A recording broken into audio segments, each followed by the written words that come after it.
Honorable members, ladies and gentlemen, I welcome you to the sixth sitting of the second session of the first parliament of the youth government system of the International Youth Network for United Nations Resolution 2250. Let's start with prayers. Almighty God, we humbly beseech thee to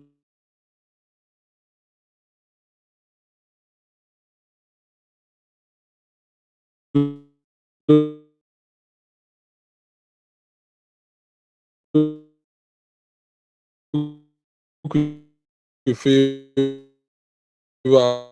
upon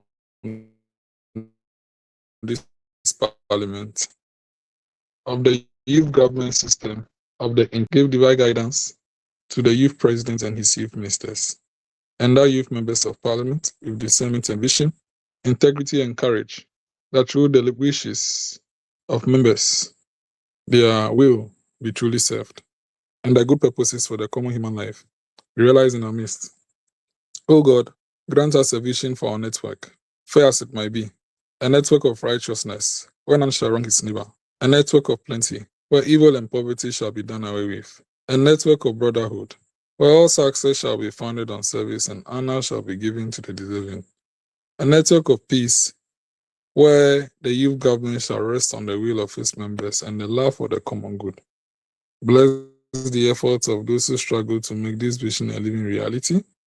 Inspire and serve our members that they may realize the coming beauty of this youth government, Ghana and Africa. Amen.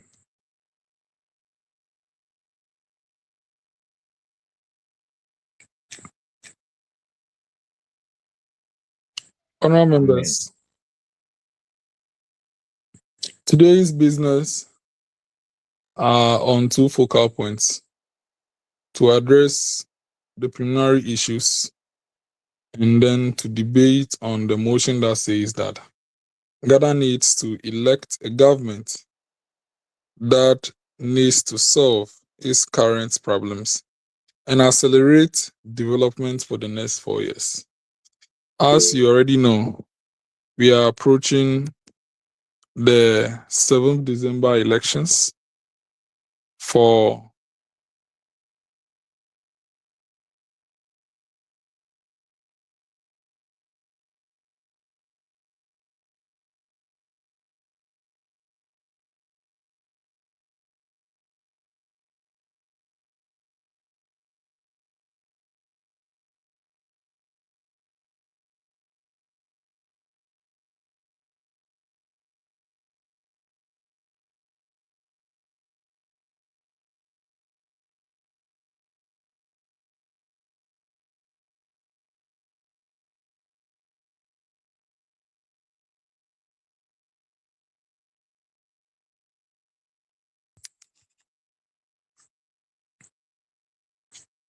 now coming back to the preliminary matters, the applications.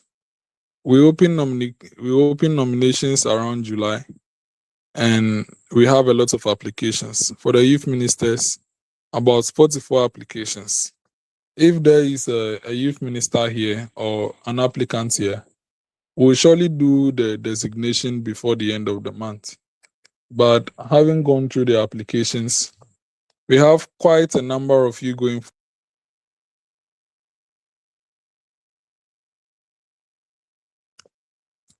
and we need a little bit more time to look at how best to designate you, because the portfolios are there, but we have like 5 or 6 people opting for one portfolio. But however, that will be dealt with before the month will end. So those of you who are on the page, just take notes. It's highly possible that we'll go ahead and designate you to ministries that we see you deem fit, or in other cases, we might consult you to know who best to pick. But at the end of the day, all the 44 applicants will be designated. And for the MPs, we have over 126 vacants, but we only have like 33 seats. I want to call on members here to share the forms, we'll keep on filling all the seats until all seats are filled. So please do not relent. You don't need to be the publicity chairperson to share the forms for your colleagues to apply. So right after, we would have to designate the youth ministers first. And after we are done designating them, if all the portfolios are filled, then we'll have to log their forms. For the youth justices, about 6 of them were designated, and then they will also assume their offices. The youth justices, we already have a chief justice, so just some justices to aid the chief justice to perform his duty are adequate. So right after we are done designating the youth ministers, there we will continue with the forms. So the floor is open for questions, recommendations upon this subject matter. If you want to speak, kindly raise your hand and I'll call you to speak. Thank you.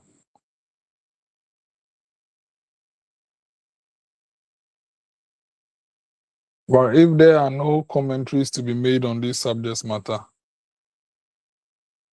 then I'll proceed to continue addressing the House. I stated that we have in mind dissolving the current parliament in December. Yes, I've been speaking with the global president. She has in mind to organize a general meeting physically. But in the case that they are not able to allocate funds, then we'll have to look for other means of which we can do this. I don't think it will be the best to dissolve and inaugurate the new House online. I do not look forward to that.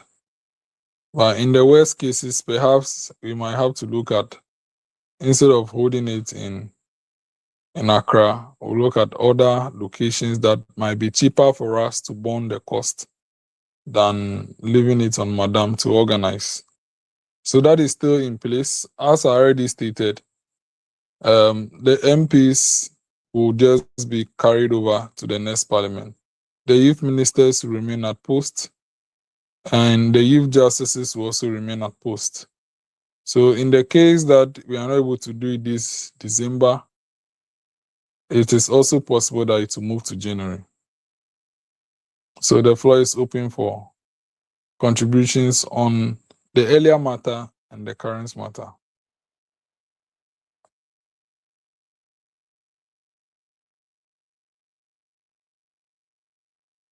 Minority Leader, don't you have any commentary?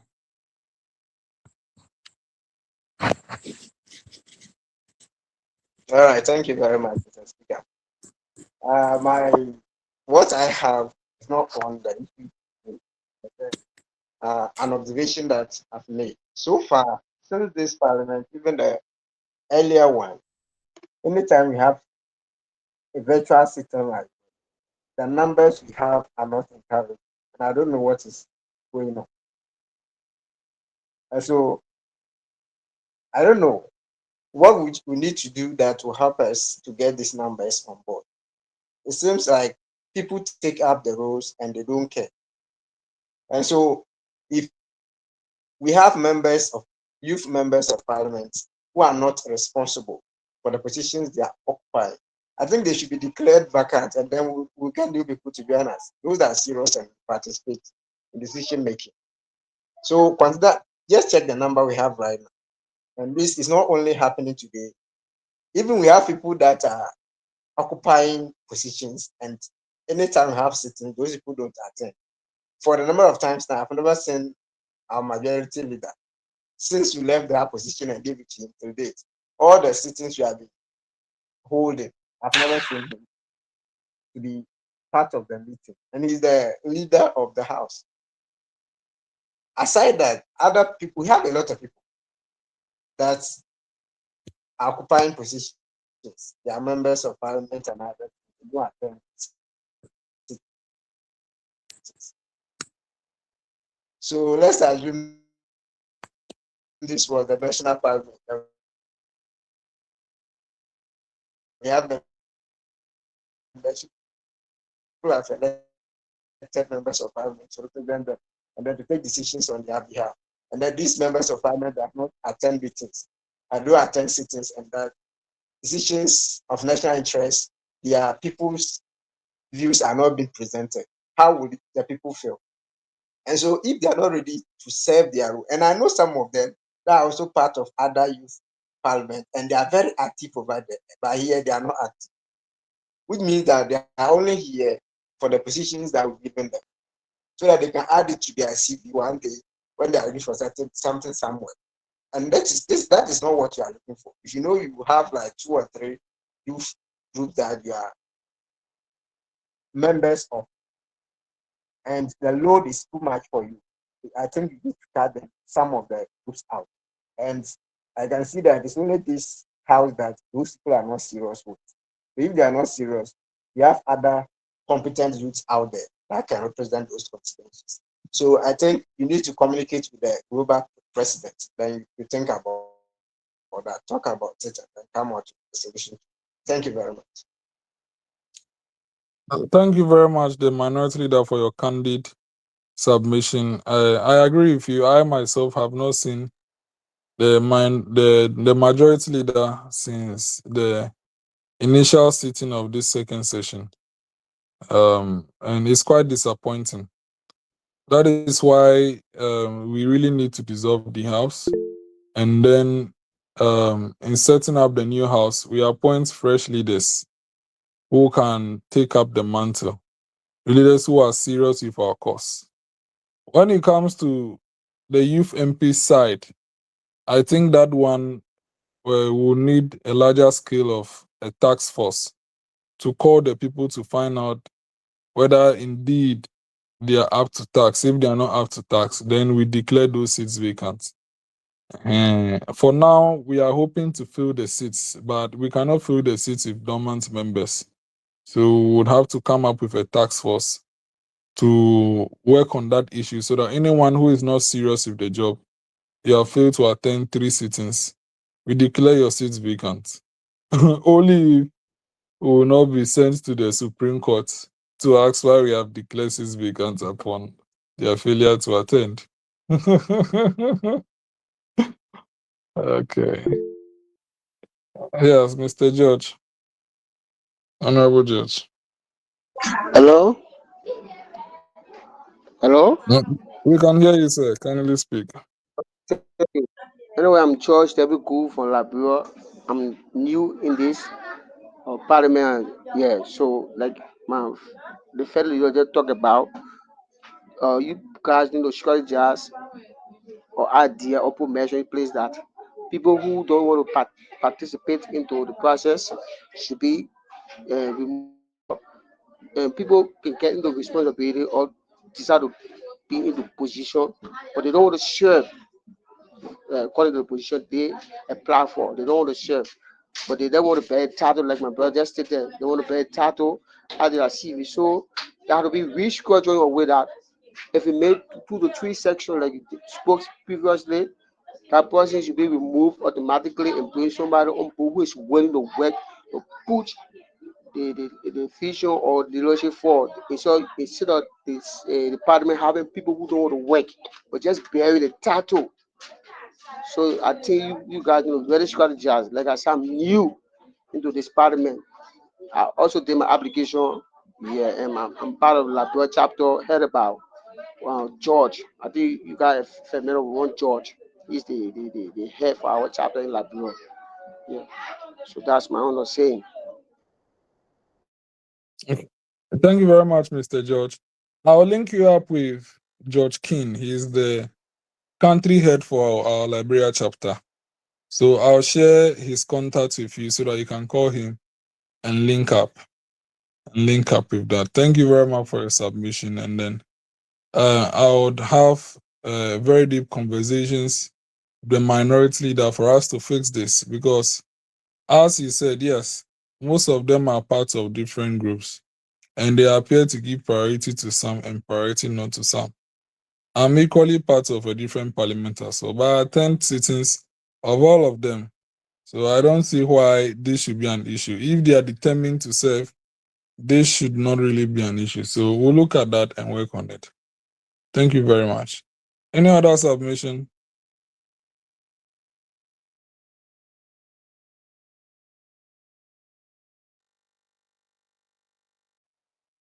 Or in the absence of any other submission, I'd like us to move straight to the second business of the day. It is a debate on the motion that Ghana needs a government. Ghana needs to elect a government that can solve its current problems and accelerate development for the next 4 years. The rules for this debate is simple. Do not insult, do not defame any public officer. You should speak by facts and share your views without shading eyes on others. We don't have a problem with you displaying your political color. It's not really a problem, but we expect that you share sound arguments on this. Whoever candidates that you endorse, you can endorse without ridiculing the other candidates.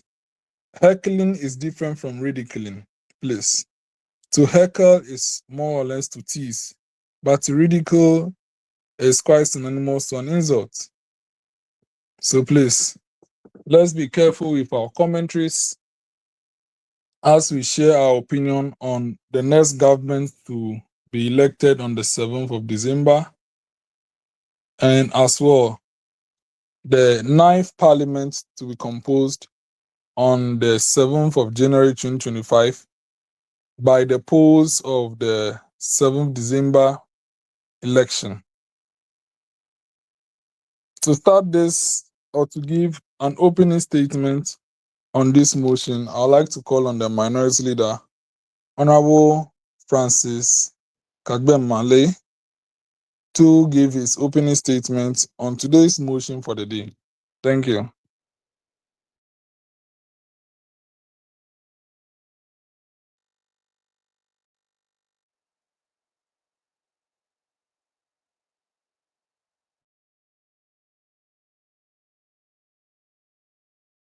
Minority leader, your opening statement on the motion, please.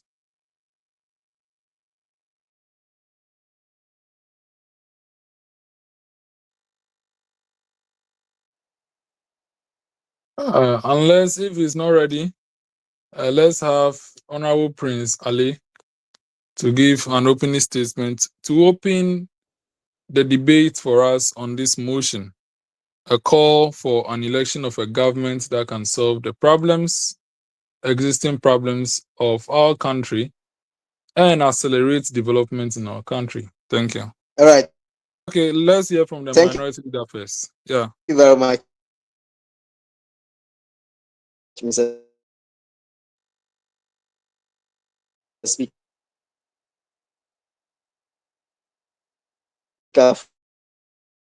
for this opportunity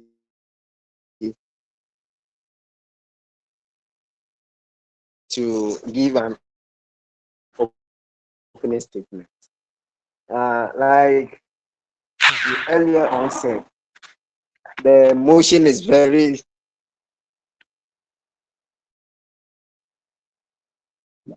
thank you very much, Mr. Speaker. The motion that we have before this August House is very important, considering. Yeah, thank you very much, Mr. Speaker. Can you hear me now? Yes, Can we you can hear hear me, you. Speaker?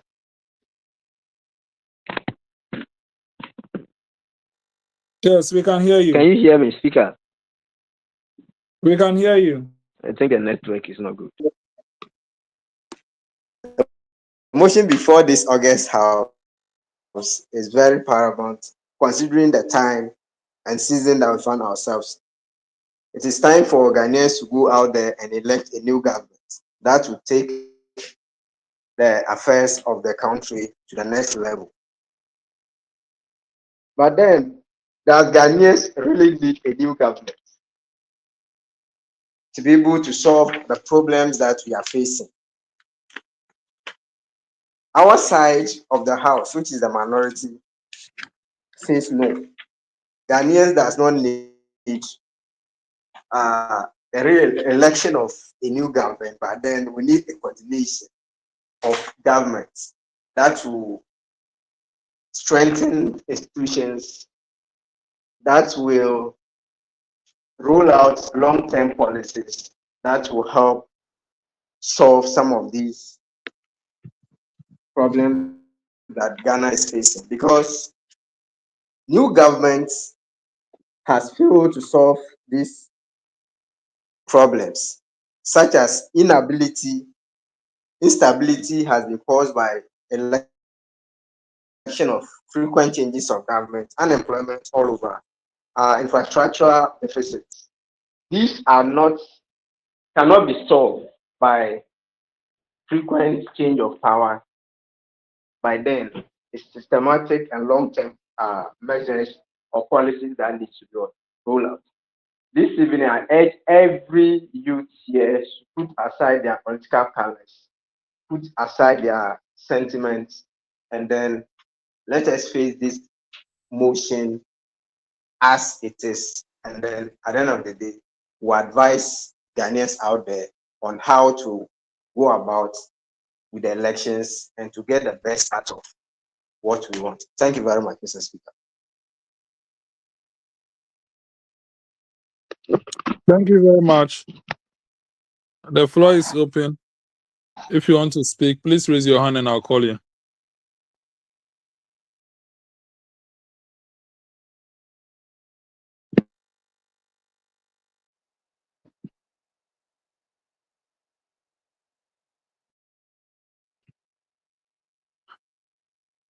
Yes.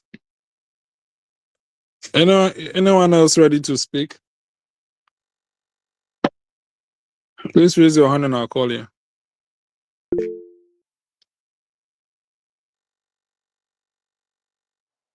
Let's listen to Honorable Portia.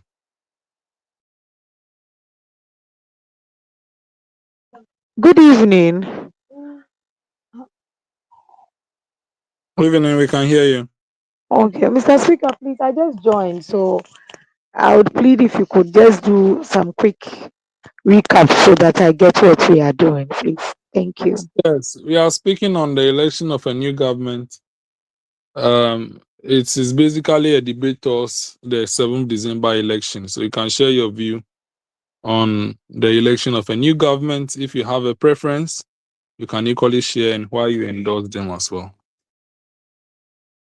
Okay, thank you.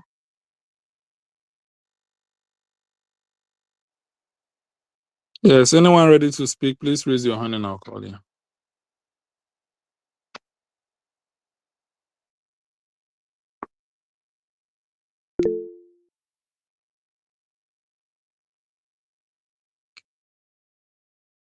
Honorable Wisdom.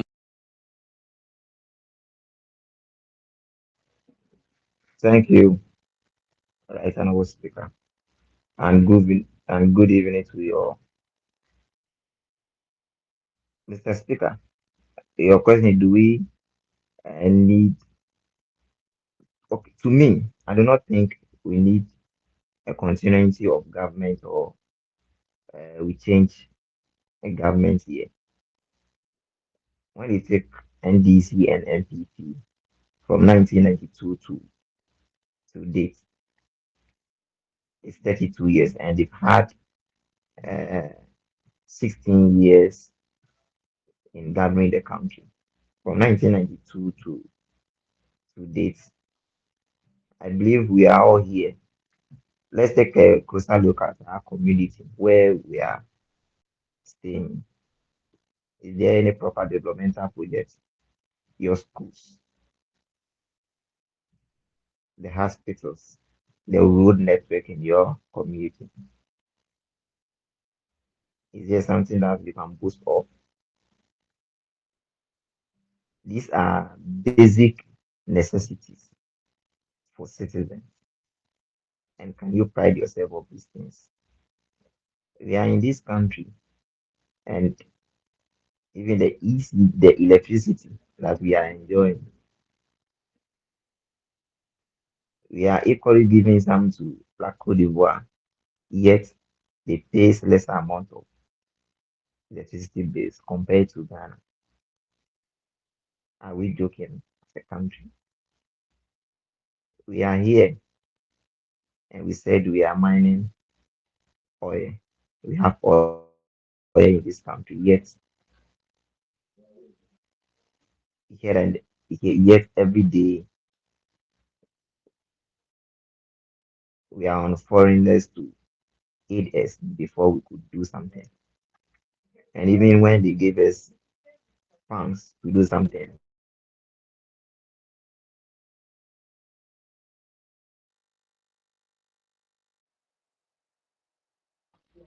to me, I think NDC, NPP must be changed because I do not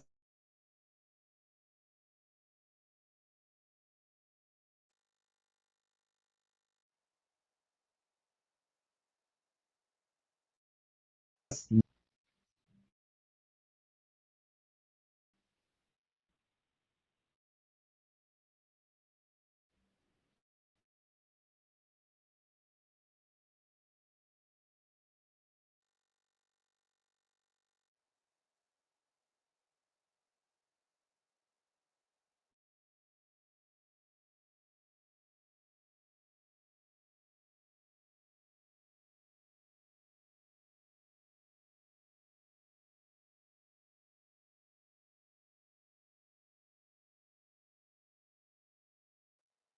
Mr. Speaker, please, I hope you can hear me.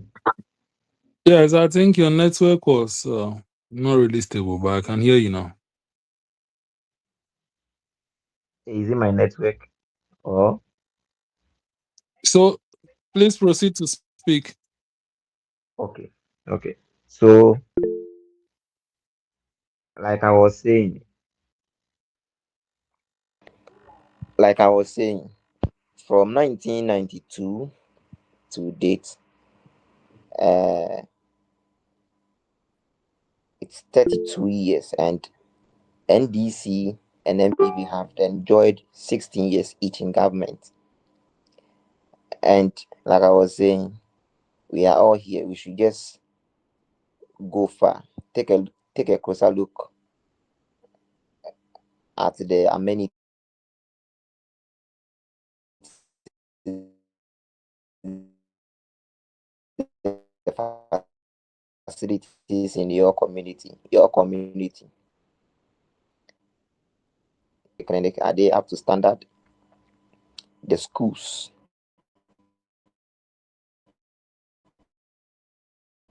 are they up to standards? The road in your community, are they up to standards?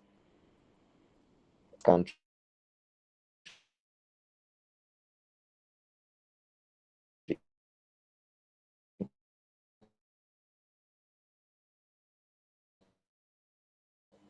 And the youth should embrace and you should be one and bring. We are in this country and the electricity we are paying here is even much higher than Ivory Coast. But Ivory Coast takes their electricity from Ghana. Are we joke? A country that has coke,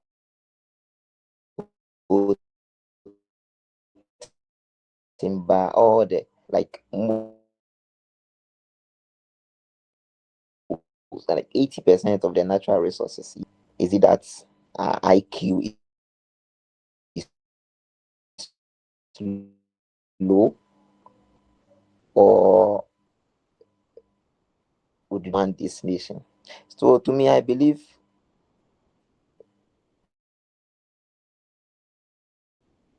we should have a third political party. Should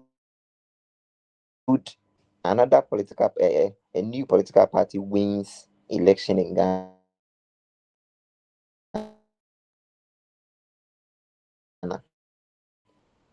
then NDC and NPP will begin to do their homeworks well. And when they, thank you. Thank you very much.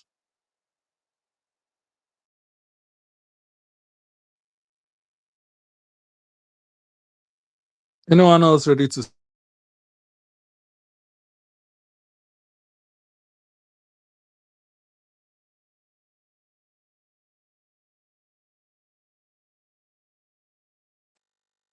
speak? Please raise your hand.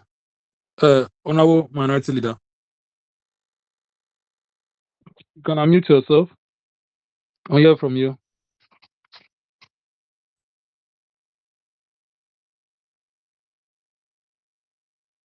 Honorable Prince Ali, let's hear from you. Okay. All right. Thank you very much, Mr. Speaker, for the opportunity to speak once again.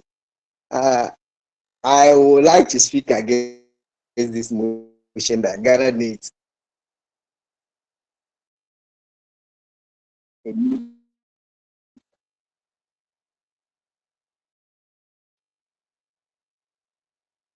that Ghana needs a new government. Ghana does not need a new government. When we talk about governance does not mean leadership. Governance goes beyond leadership. So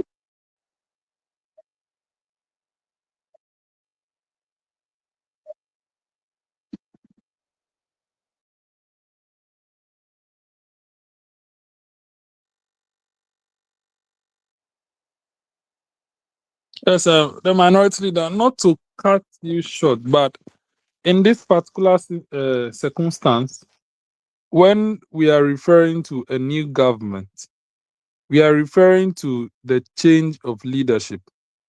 When the president changes, the government changes, even if it is the same party. So far as there is a new head, the government is named after the leader.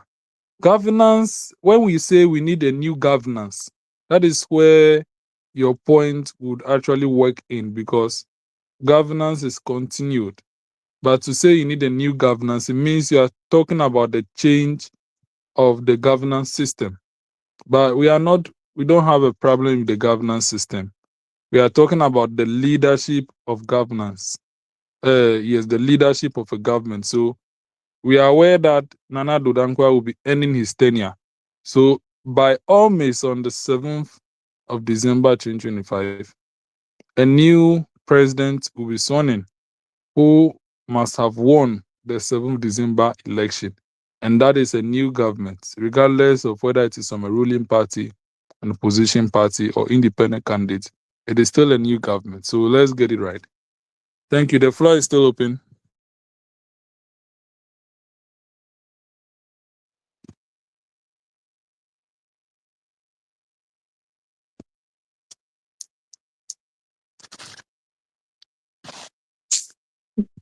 Yes, Prince Ali, your hand has been up. Let's hear you.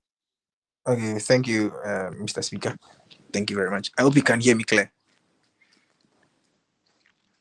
Yes, I can. Okay. All right. Thank you, honorable members in the house. I thank each and everyone for being here.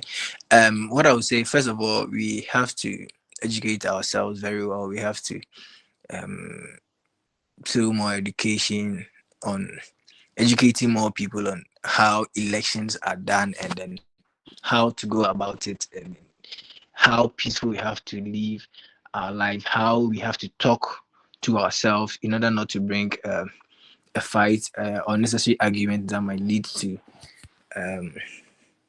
a banter between two or more people, or a community or such. So yes, I would like to speak more about government. So MPP NDC, I don't think that there is a third party that's going to be able to come, because it's from 1992, as Honorable Wisdom was speaking. Since 1992, it's always been them, and it has always been them till date. Talk about Cheddar, for example. Cheddar is a good candidate. He has good policies that he's talking about. But look at it, if Cheddar was to be part of, let's say, NDC or NPP, he would have done much, he would have gone far. But he being a different, and then he's also saying that he's not a political party. He's it's a movement. It will be difficult for him to come, for him to become a president, unless he's part of one of or both of this party, NDC or NPP. And then so it will be difficult for a third party to rise up. And then it's like the Republican and the Democrats. No third party can ever rise out of them. They can come, but there's no way that it's they are going to be voted into power as president. And then moreover, looking at MPP current situation, um, sometimes when our vice president, when he mounts a pulpit and then he's speaking, it's like, I don't know, but it's like he's selling himself bad. He's speaking bad image of himself. As in recent, one of his videos has been trending when he said that um, he, if he had initiated several policies that he had, what would he have had for his manifesto? What would he have had to campaign for? So it's like these people are not really thinking about the people. It's their leadership minded, just being the excellency, the president. That is what they are mindful of. They are not really mindful of the people. They are not really mindful of how the people are living, how good their people are living. Look at Mali, for example. Mali have been able to come out of debt, and then they are pushing their country far. But then look at how our country is moving. Things are done anyhow, things are done sarcastically. It's like nobody cares about anybody again. And when the vice president, he stands on a pulpit, he talks as if that he doesn't care. After all, if it's not NDC, it's NPP. And definitely that's what's gonna happen. To me, I think if we had a NPP had a good candidate, if what Baumia is doing, if NDC had brought some NPP had brought someone else, I think NPP would have sell much more than what they are doing currently. So I think much needs to be done. That we need to educate ourselves. We need to know that our people, our country comes first, not our self gains. Thank you very much.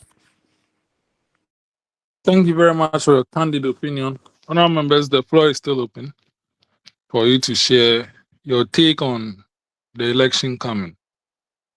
I think we can analyze the policies that have been raised by both parties, the candidates, as well as Honorable Prince has highlighted. It's important that you consider that in voting, and as well the integrity of the person, the records of the party in question, and then all those as Honorable Wisdom has highlighted. Yes, Ghana is actually a two-state de facto, a two-party de facto state. The reality is that it's going to be either NDC or MPP, whether you like it or not. The only occasion that is going to allow for other parties is when either of these parties break down. And that has happened in Ghana before. Gone were the days CPP dominated the country as the biggest party. But CPP broke down and now is not able to stand up. And that can be the fate of any of the two parties. And when that happens, other parties will emerge. A similar thing happened in Nigeria when the PDP was in government, and it appears a lot of people were angry with them. And the current president of Nigeria, Tinubu, started a new party called the APC. And then the APC rose up with such speed, and with Buhari, the former head of state, being their presidential candidate, they won outright at their first election contested. So it's not like for the fact that it is a de facto two-party state, uh, other parties cannot win. But you need quite a grace, publicity, effort, and then people. A single person can hardly do that. You need an entire party. So usually what actually happened was that the APC was formed from a party that broke down. Yes, it was actually formed from a party that broke down. The party that could not defeat PDP, because PDP won 8 years and then they won again and won again. So the party that could have come broke down completely, and then the APC was formed out of that broken party and they won straight forward. So the occasion that either NDC or NPP will break down, that is when other parties will be able to come up. Or when people from NDC, NPP, very big people and followers come up to form another third party, there they will bring followers who are aggrieved of being part of any of the two parties, and then they will join.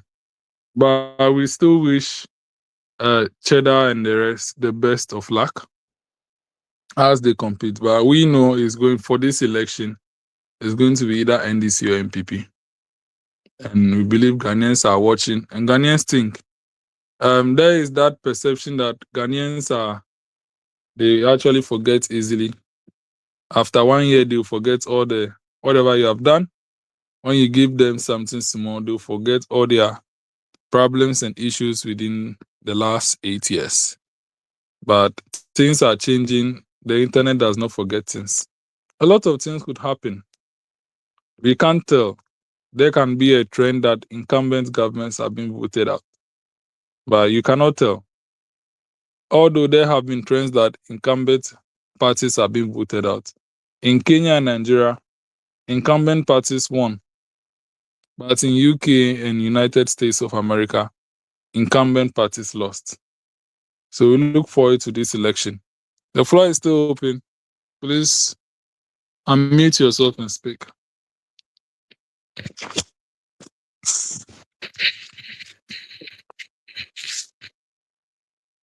Honorable Golda, Ampusa, Nathan, Emmanuel Tete, Portia, let's hear from you. Good evening once Good again, evening, Mr. honorable Speaker. member. Okay. Okay, let's hear Portia first before we hear Ampusa. Yes, Honorable Portia. Okay, good evening, Mr. Speaker and honorable members. Well, I've listened to some clean, clear suggestions, and I would like to also bring out what I also believe and think. I believe that, just as you said, Ghanaians are descending now. We are actually following things. We understand things better. Most of the youth are also getting in line with politics and beginning to understand things clearer. My main concern is how we can get the youth off the track of insults in during like sharing our views on our different political platforms. Most of us are now on that range of just any little thing, even if you want to share your view, there has to be a form of insult. Although we have different views or different parties that we join, it doesn't still warrant any of us, warrant any Ghanaian to insult anybody. Moreover, we have a culture that we uphold, that is giving respect to our elders. I don't believe in whether being MPP or NDC insults any leader, because if you have been a leader before, you would actually know that it is not easy sitting on that seat. Even in your own homes, class prefect, to school prefects, to SRCs, to whatever, and even to our various working places, it is not easy. So sometimes the perception or the the idea you have or what the focus or the vision you have, somebody might not be in line with it. Yes, you can share your views with that. You can oppose it, but we should just avoid the insults and I think that will give us a peaceful election, and then we elect someone who will propel Ghana forward. That's the first thing. The second point is I believe in policies for voting. We shouldn't think of whether, yes, I was born into NDC or my family belongs to NDC. I was born into MPP or my family belongs there, or that is where I grew up. So then automatically we go there. We vote based on policies. That will help. You look at what the person is saying, the weight of what he's saying, how feasible it is to implement. Some track records, will it work?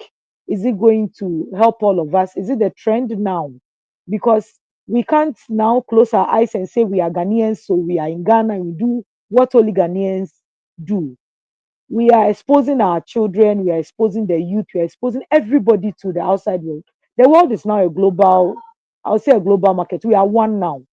So if whatever is happening in Ghana can happen in Nigeria, can happen in US, we are learning what they are doing.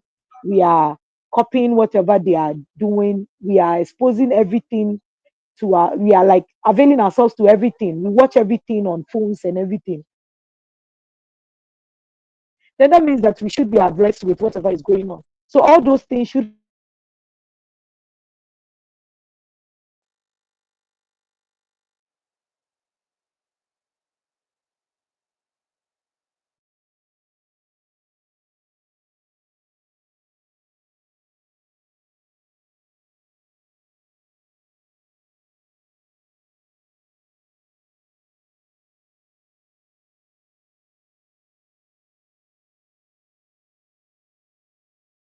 Okay, I think she has issue with the network.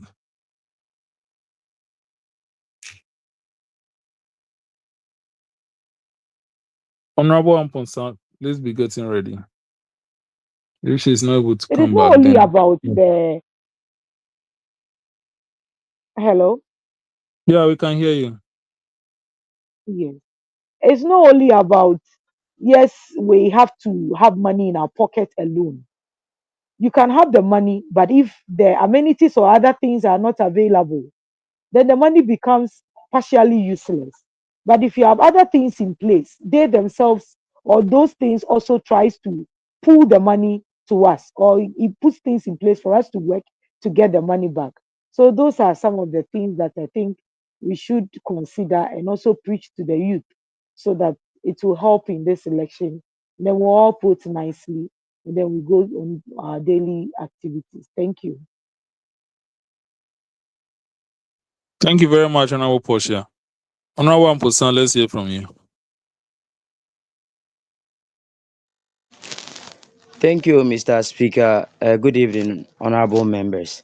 And please, I would like to comment on the issue that has been discussed on the floor. And thanks to honorable members for giving us highlights and their views on this motion. Honorable Speaker, what I would like to talk about is I believe that this country, no matter the party that comes, either NDC, NPP, a movement, a force, or any other thing, is what I see is it will be hard for us to solve the problems when we focused on implementing foreign policies in the country, just as our previous governments have been doing. We are in Africa, we are Ghana, we have our own systems. God have things that God has given unto us that we have to look onto those things and you know help to develop our country. There's a saying in Akan that says, permit me to use the local dialect, it says, we have things in our country that if you have to focus on those stuffs, we can help build our country rather than implementing foreign policies, looking up to the education system of other European countries and bringing them down to this place. Whilst we are blacks and we have to know who we really are. Let's look. God didn't just wasn't fair, like was fair to us. He gave us so much of the natural resources that we can boast of as Ghanaians. Our river bodies, our green pastures, talks of the gold, the diamond, and the other stars that we can boast of. And look at the kind of policies that most of the governments that have been coming and going out have been implementing. I personally think that those policies have not been helping us, but rather we focusing on policies that will help us use the resources that God has gifted us to promote our country rather than going to borrow from outside to come and work on foreign policies. And it doesn't work. Our previous government, the NDC tried to say on the platform that they started the free SHS and they start progressively free day school and other stuff. Those in the education system can bear witness that they started truly in the progressively free day school, but they didn't pay any of the fees. It was just a debt that they left there. And this government also started a free SHS policy, that the social intervention that people have been praising him for. But those on grounds, those that are working in the second cycle institutions can bear witness if it is good in some aspect. Eh, do we need that? A country that goes out to Russia to go and import maize to the country, a country that goes out, check the money that we spend on importing the frozen foods like the poultries and other stuff into the country. Once God has given us all these greener pastures that we can plant on ourselves, our current government brought in planting for food and jobs, but it amazed me in my constituency that you'll be seeing them going and planting trees rather than they going onto the field to plant foods that can feed our local industries. We heard of one district, one factory. How was that efficient in the country for the past 8 years? How many factories can we boast of? And the factories that they even establish, how many raw materials are they using? It is high time that as Honorable Portia was saying, Ghanaians wake up to that my family comes over, whoever that comes and stand on whatever policy that they bring, I'm going to vote for the MPP, or we are born NDC, so whatever policies the MPP is implementing, I'm going to still vote for them. Right? But what I think that we need to focus on as a country is to get.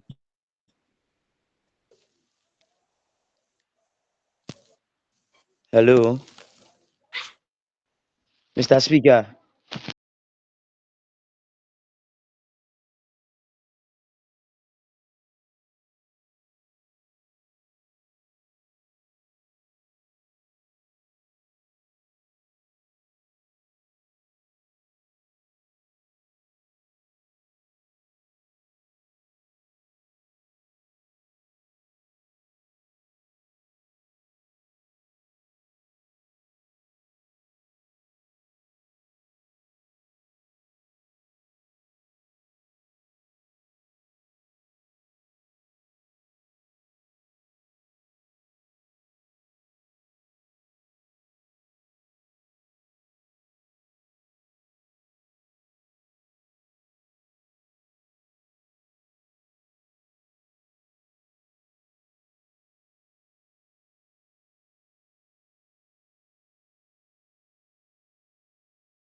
And go because they won't know where we are going as a country. I think that will help us rather than listening to policies and manifestos that have no base and that's nothing good for the country. Thank you, Mr. Speaker.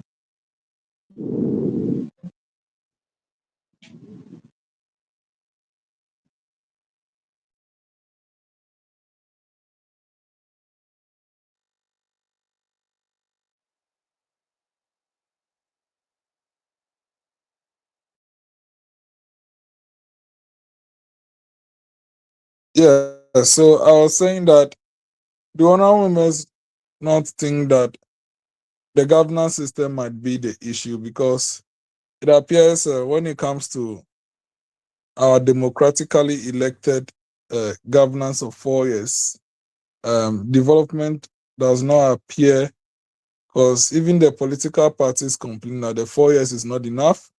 Perhaps if they are given 7 years, 7 years, 7 years, it will be easier for them. But the 4 years is just not enough to pursue any political agenda.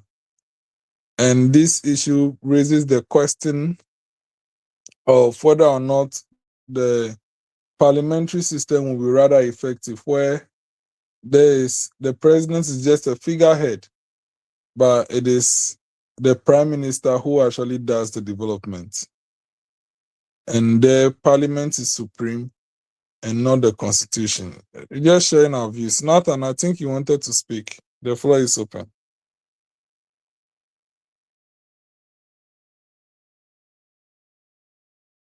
I'd like to make it short because of time. For Honorable I Nathan, also we like have to greet time. honorable members of. Yes, Honorable Nathan, we have Okay, time, so please. please make it one.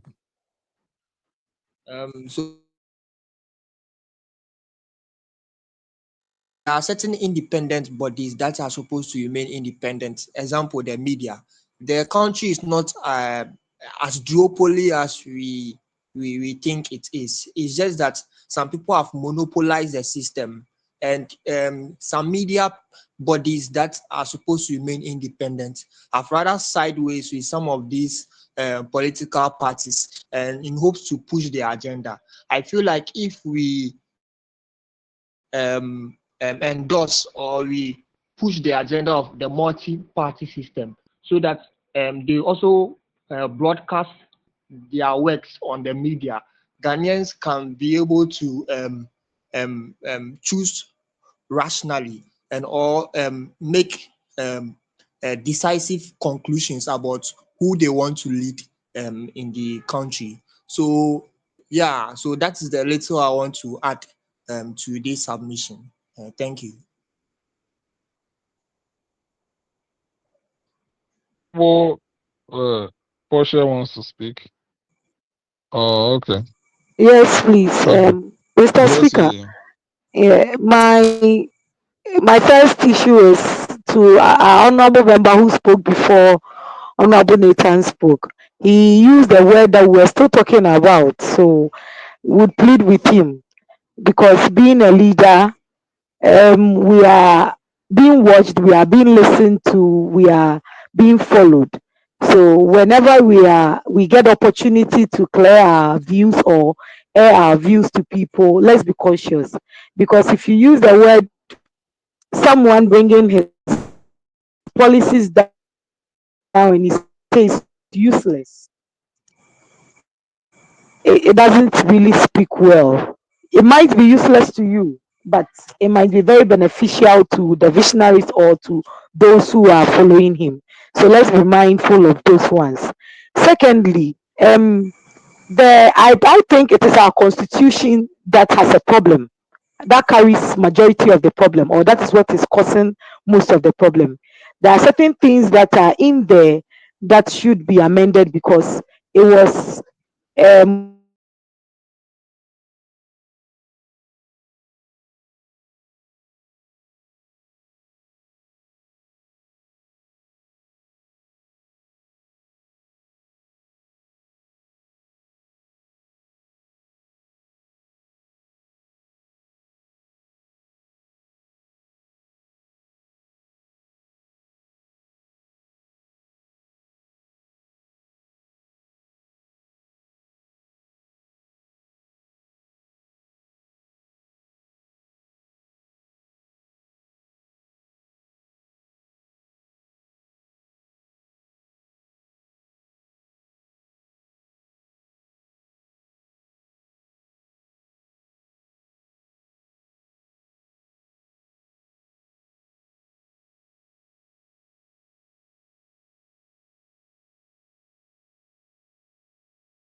idea of decentralizing the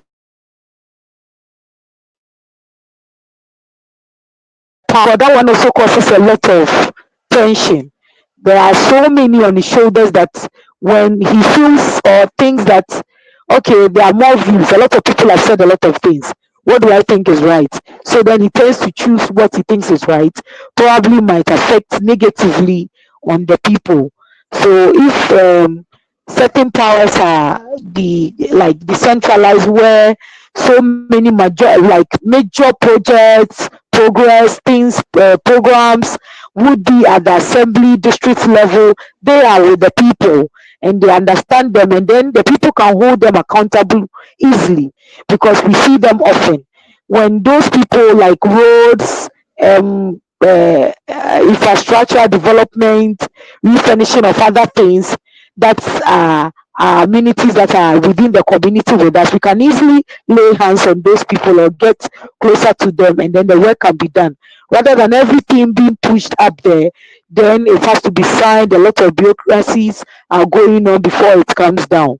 Before the 4 years ends, then the individual or the government has just wasted most of the years signing, negotiating, agreeing, budgeting, bargaining.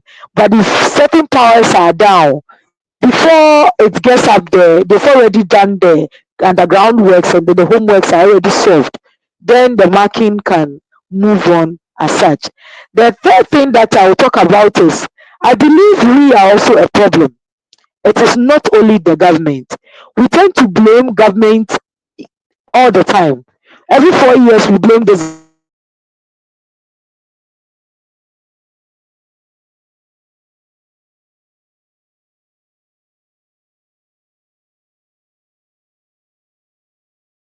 When we are comparing other countries, they have rules that are a bit tight on the people. We tend to say our system is not working. Who makes the system work? It is we, the people, that will make the system work. System has just been designed there. The system wouldn't work for itself. But if we agree to make the system work, then it's going to help all of us. We live here and go to their country, learn to obey rules. Why? Because I believe, number one, when we put ourselves in trouble over there, we don't have any grandfather there. We don't have any uncle in power there.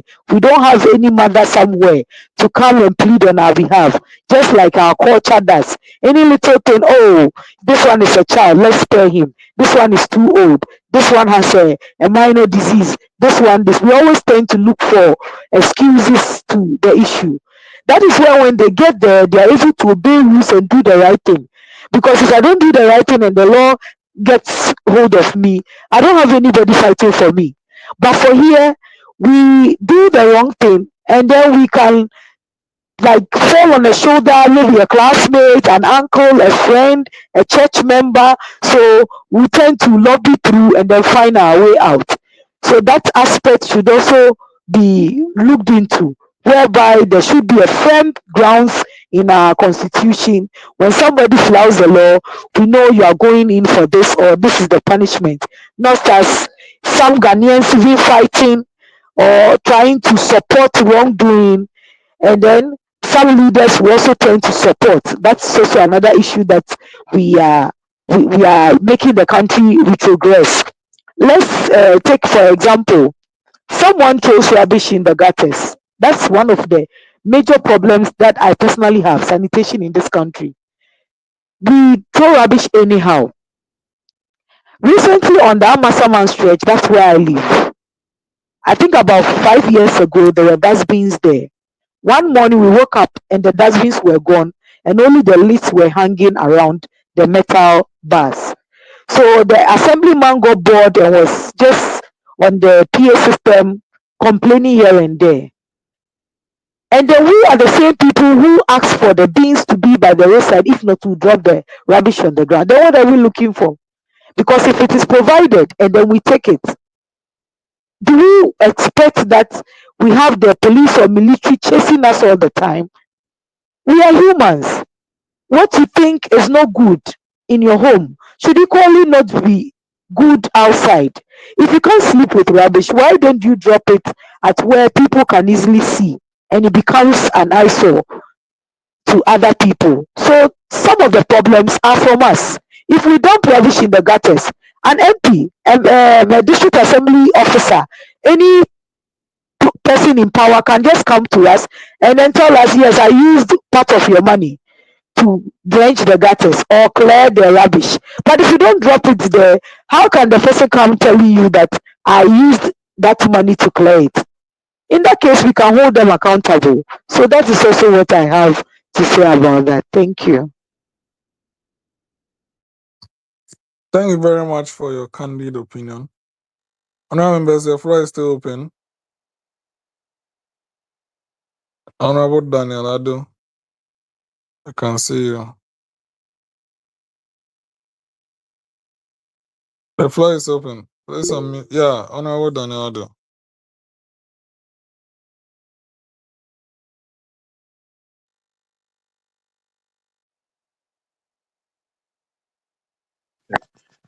Thank you so much, Mr. Speaker. This evening, I'm very excited, and I really apologize to the whole house for being late a little bit. I had some unfinished business which were equally important as this one, and I wasn't able to attend on time. So I plead before the whole house that I should be pardoned so that we continue the business. However, on today's agenda on democracy and how to go about it, I believe that democracy should be customized in a way that we all, as a people of Ghana, would have a part to play. Yeah, somebody might say that we've been playing our part by exercising our votes or our franchise since 1992, but there's more to that. As the just ended member of parliament finished her speech, I believe that it all begins on attitude, but most of the duties lies on our leaders. A journal by one big political firm states that the Ghanaian man is so obedient to the extent that it can take an abuse of power and still have the courage to continue the same system that abused him or her. Why am I saying this? The Ghanaian man believes that any little thing being given to him for a short period of time, ahead for a longer period of time is acceptable. But here lies the case that our vote that we exercise can be extended to something beneficial, something more responsible, by strictly holding our leaders accountable for their actions and the policies they laid in place for all of us. But the problem here is that there's a little bit complications on the constitution on how we should channel things to. The constitution just needs a little twist on making sure that accountability and policy making and decision making process are strictly laid so that individuals out of their greediness will not be successful at the end of the day. The Ghanaian man do not expect anything too much. To have a yacht at the back of his house or to have a four-wheel car, but the Ghanaian man is only looking out for the basic things to thrive on, to create something for his or her own family and to raise his or her living standards. So, ladies and gentlemen, honorable members, I believe that if we make this little twist, if we go beyond our vote and account or seek for the accountability process,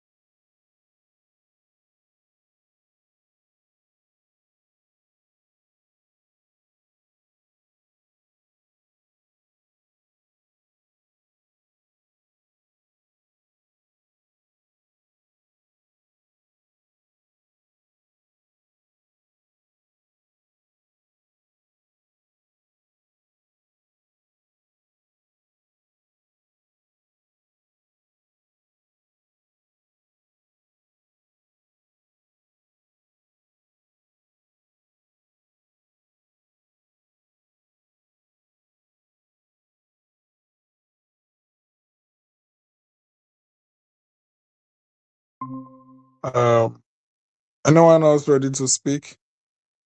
Because we'll be bringing the sitting to a closure soon. So please, if you want to speak and make your last remarks, this is the time to make it before we bring the debate to a close and then adjourn the sitting. Yes, Honorable Daniel. Yes, please, Mr. Speaker. Thank you once again for giving me the chance to speak before the House once again. 7th December is few days ahead, and it is our right as citizens of Ghana to exercise our vote. It is also obliged from us that we take keen attention to the policies and the campaign messages that are being spread to us, and also use this medium to also encourage us to resist from any activities that bring division, violence, and any unacceptable behavior amongst ourselves. Amidst all the happenings that's going on in the country, Ghana is rated one of the peaceful countries in the sub-Saharan region. And I believe that certain things of us will only require us our own decision to take a bold step and request for peace.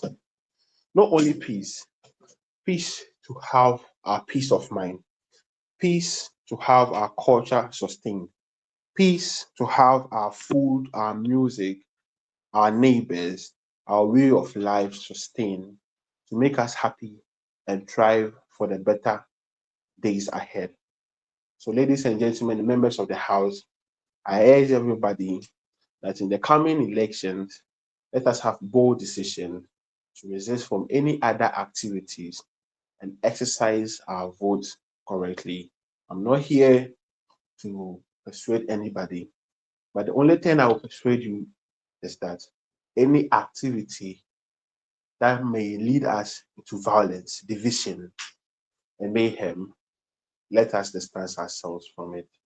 And I believe that we'll have successful, sustainable development and a better Ghana ahead, irrespective of the political party that comes to power. Thank you so much, Mr. Speaker. Thank you, everybody, to us. Thank you very much. Honorable Nathan.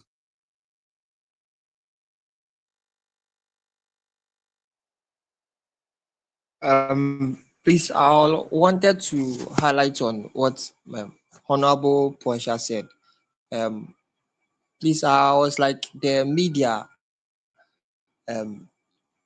is supposed to remain independent, but here lies the case.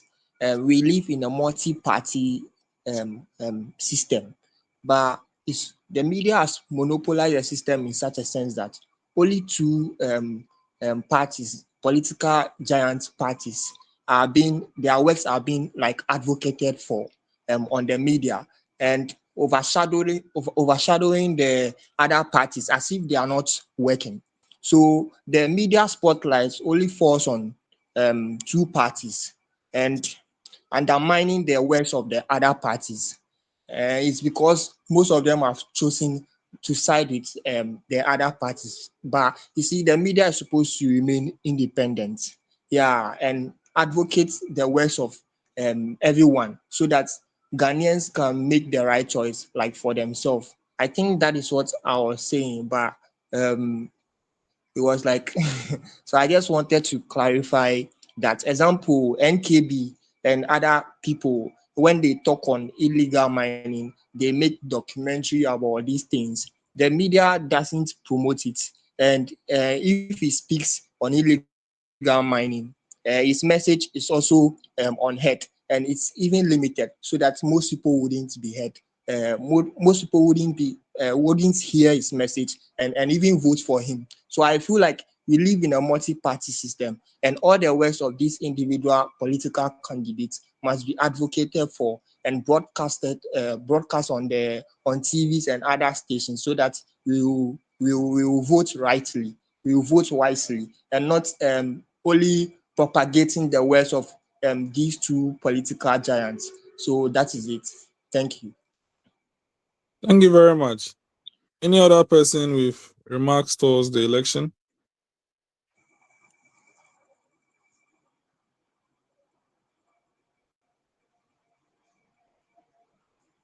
Yes.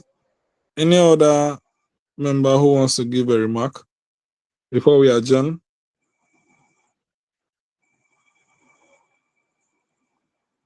Thank Okay, you, Mr. Speaker. Honorable Portia. Yeah. Mm. I think just to sum everything up, we are all going to exercise our rights. And then I believe that we are all educated. We are matured because we are above 18. We know the right thing. We know what can put us into trouble and what can just keep us to our own peace, the little peace that we have in our home. So let's go. We vote well, we vote wisely, vote based on policies, not just because of tribe or probably because you just love colors or you love someone in the party. But you vote for policies because you are not voting for just 4 years. That is what I see. Whatever policies are implemented now can go beyond the 4 years, can go a long way to help all of us. NHIS was implemented some years ago, but it's still on.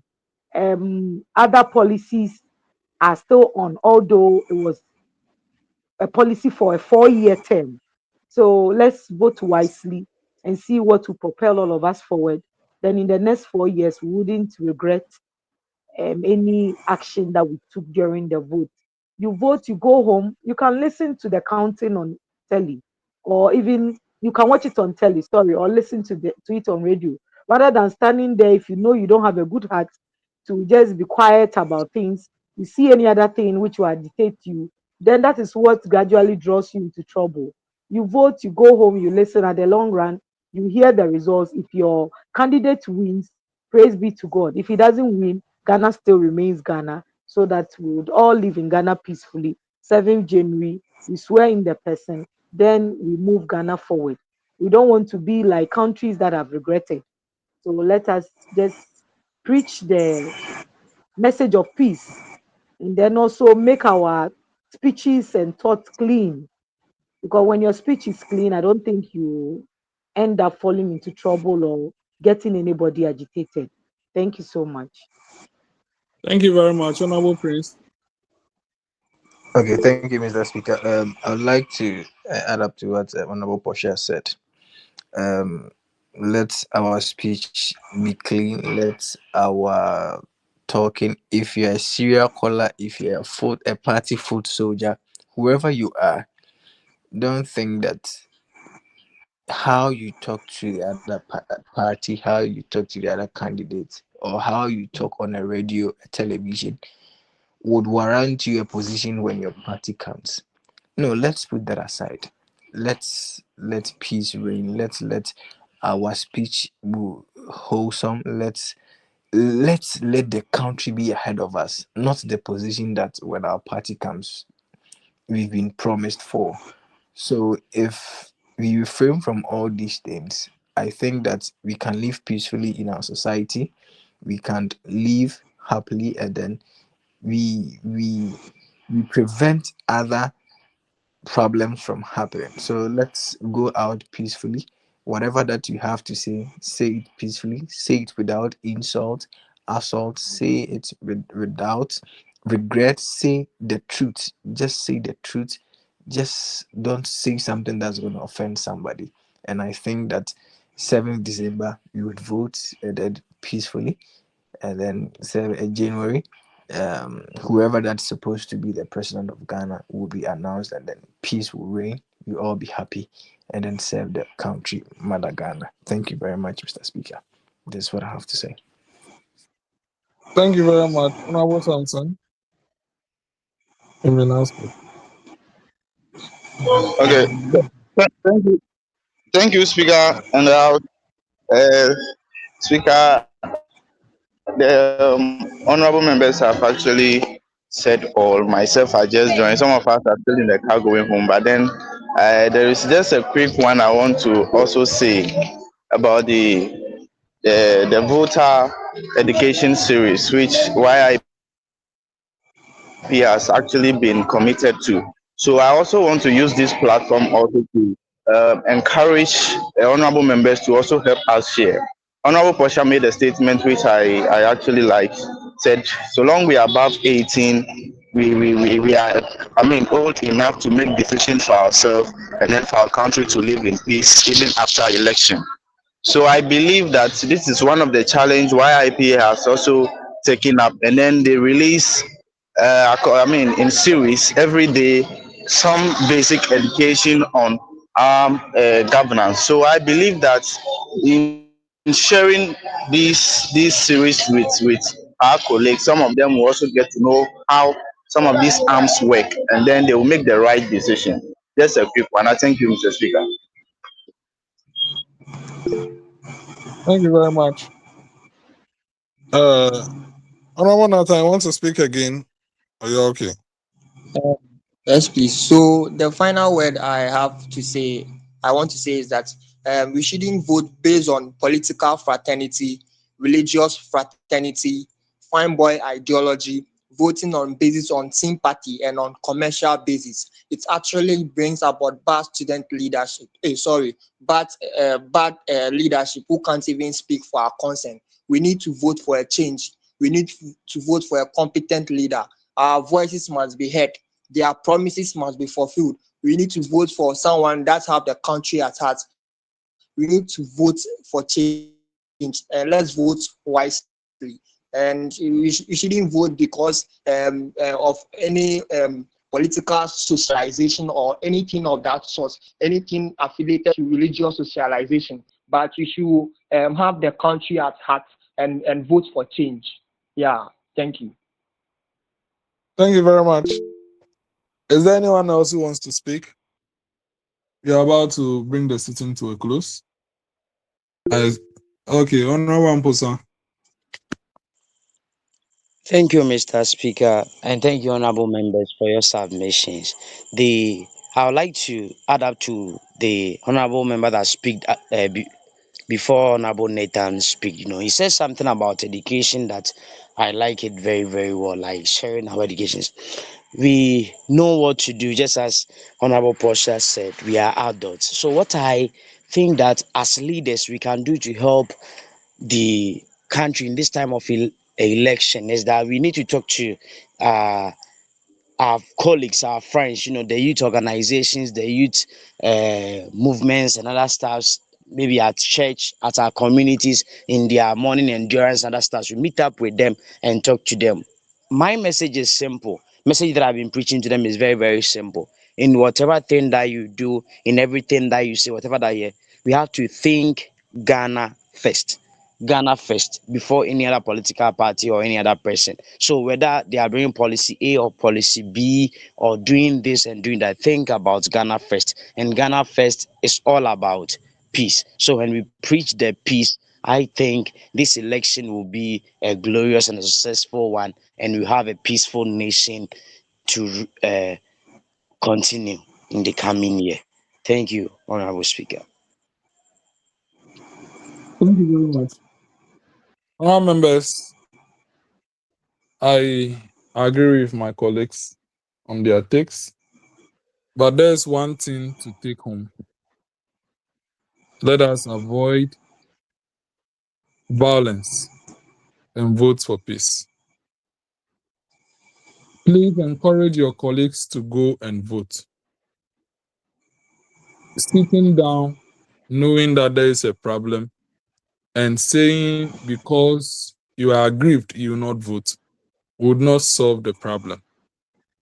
Every 4 years, our constitution gives us an opportunity to elect our leaders and form a government we believe in.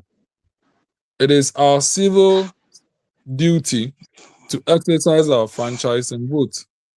Let's encourage our colleagues to go and vote. Our mothers, our fathers, our uncles, let's encourage them all to go and vote.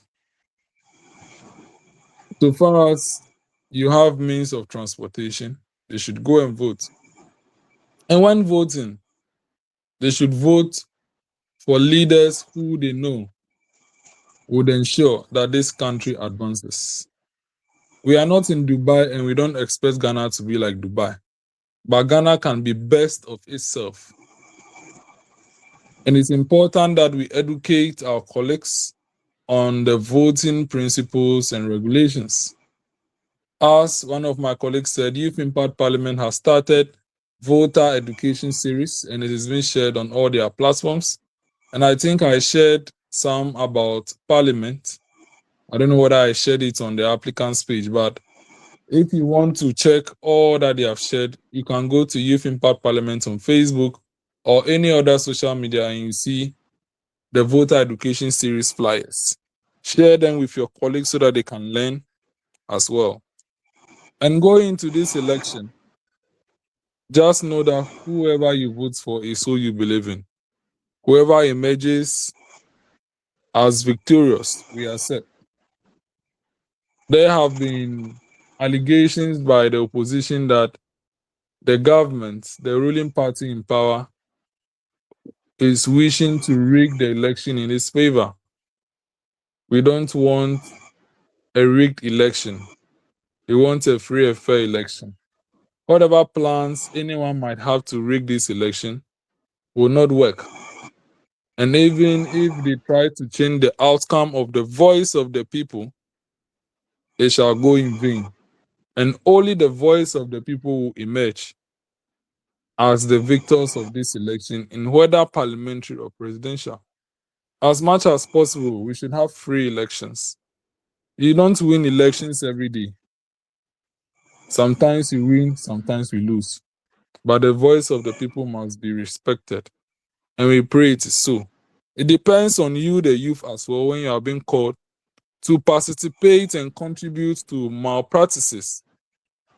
And as educated youths, knowing that that is wrong, you should advise yourself and not to participate, because in front of the law will have no mercy towards you if you are guilty of any electoral malpractice. Let's advise ourselves and stay clean in these days.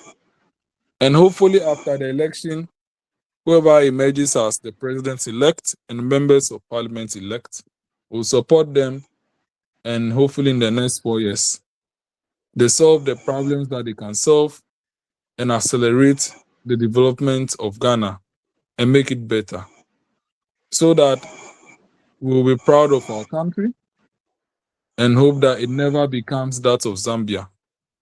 Of course, I said Ghana will never be like Dubai, but we don't want it to be like Zambia as well. So I call on all of you to vote for peace, be peaceful, and side with whoever wins for Ghana to advance. And for you to also pray that only the voice of the people would emerge as victors. Thank you very much. And by so doing, having sat for more than 1 hour, 30 minutes, I hereby adjourn this house to our next sitting, hopefully in December. Honourable members, the house is duly adjourned. Thank you. Yeah. Yeah, yeah.